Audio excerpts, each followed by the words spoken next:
Good evening, YouTube. This is Zachary Donaldson. This is the first Disney read-along storybook episode. The title is Oliver and Company, including the song Why Should I Worry? And the narrator of this was William Woodson. Here we go.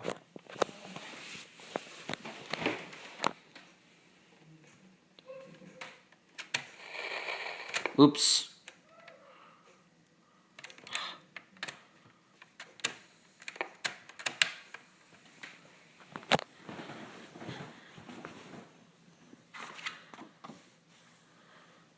This is the story of Oliver and Company.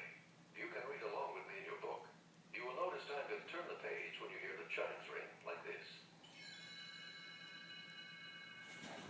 Let's begin now. Oliver the kitten sat on a busy street corner in New York City, alone and hungry. What's that wonderful smell? Hey, there's a man selling sausages. As Oliver started forward, a dog stepped in his path. Oliver jumped back. Get away from me! Whoa, chill out, man. I don't eat cats. Too much fur. You know, I've been watching this, and I think you're in serious need of some professional guidance. What do you say we team up and get some of those hot dogs? Oliver nodded eagerly. The dog moved in rhythm to a car horn. You see, kid, the suit you gotta beat. Once you hook into it, you can do anything. I can? Absolutely, positively.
slippers, Einstein brought a book.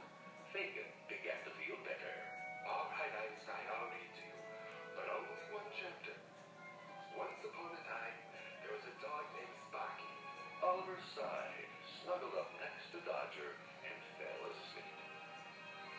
The next day, Fagin loaded the gang onto the back of his motor scooter and drove downtown. Dodger, keep an eye on the cat. And remember, we need money, or else. Dodger was ready for action. Okay, Dan, let's try a chauffeur shuffle. See that limousine coming up the street? Here's the plan. Einstein, give me a fender bender. Tito, you're in charge of electronics. Cat, you stick with Tito and try to help. Inside the limousine, a little girl named Jenny was reading a letter from her parents. She turned to the chauffeur. Oh, Winston, I don't think they'll make it home for my birthday. As the limousine rounded the corner, Einstein leaped out and banged into its side. The car screeched to a stop, and Winston jumped out. Oh, you poor dog. What have I done to you? Meanwhile, Tito scrambled into the car and began chewing through the radio wires. Come on, kitty. You need to look out. When Oliver jumped in, he accidentally bumped the key and started the car. Tito fled, but Jenny saw Oliver and picked him up. Poor little kitty. I'm gonna take you home. Winston got back into the limousine and they pulled away. Tito and Dodger followed until the car stopped in front of an elegant mansion. Oh, man, Dodger, they got the kid. We gotta put them out of there. Don't worry, Tito. We will. Absolutely, positively. Inside the house, Jenny cooked breakfast for Oliver.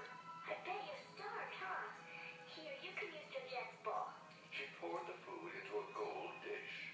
When Jenny left to answer the phone, a fluffy lavender poodle sashayed into the room, frowning in disgust. Do you happen to know whose bowl you're eating out of? Oliver gulped. Someone named Georgette? Yes, just like everything else in this house. It's mine. A moment later, Jenny rushed back into the kitchen. Guess what, kitten? My parents say I can keep you. Isn't it wonderful, Georgette? You two are going to be such good friends. Jenny took Oliver to a fancy jewelry shop where she picked out a gold pendant. I'm having it engraved, kitten, with your name, Oliver, and your new address, 1125 Fifth Avenue. That afternoon, Oliver watched Jenny practice piano. He felt like he was really somebody's friend.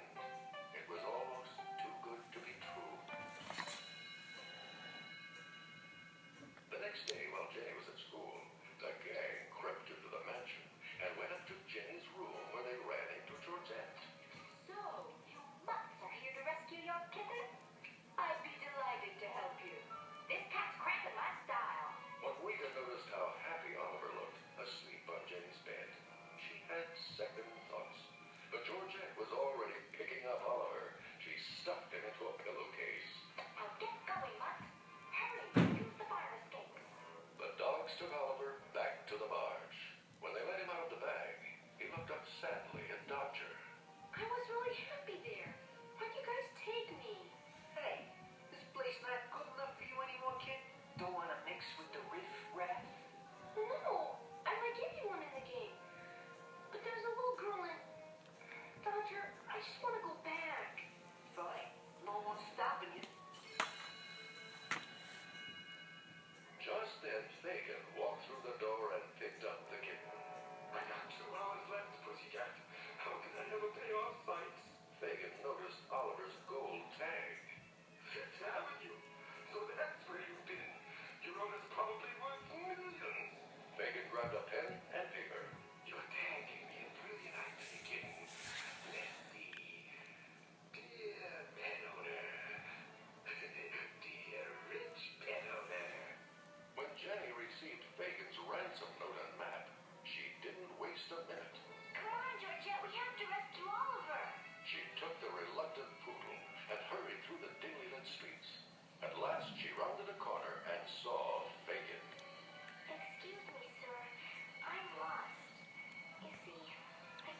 see Jenny tied to a chair inside an office with Sykes looking on.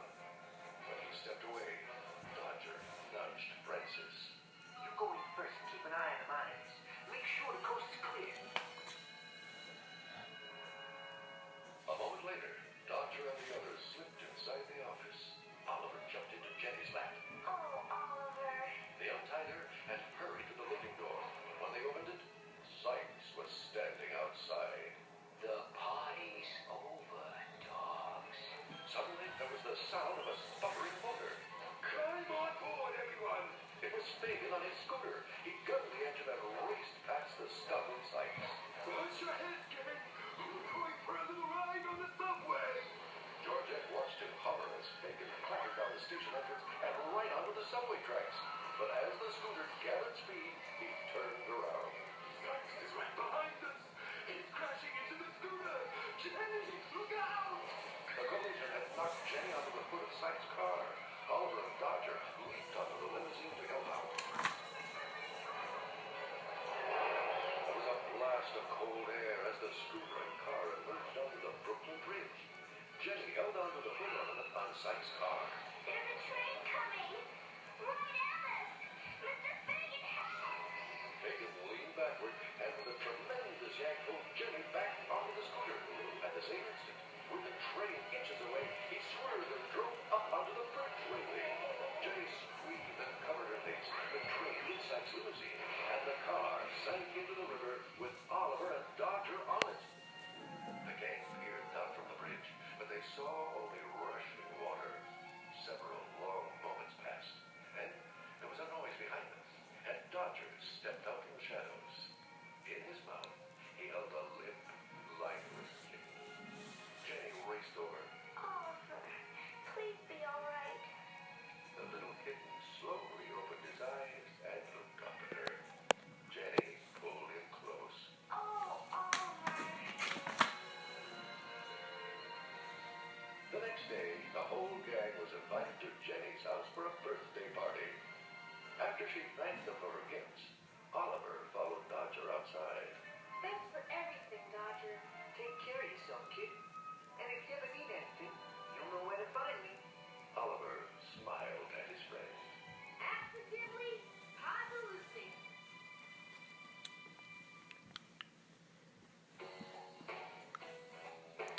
Thanks for watching. Remember, I will do more Disney read-alongs in the future. Sorry, that was my mom interrupting me. I don't like people interrupting me when I make my video. Anyway, this is Zachary Donaldson signing out. Thanks for watching. Stay tuned for more videos coming soon in the future.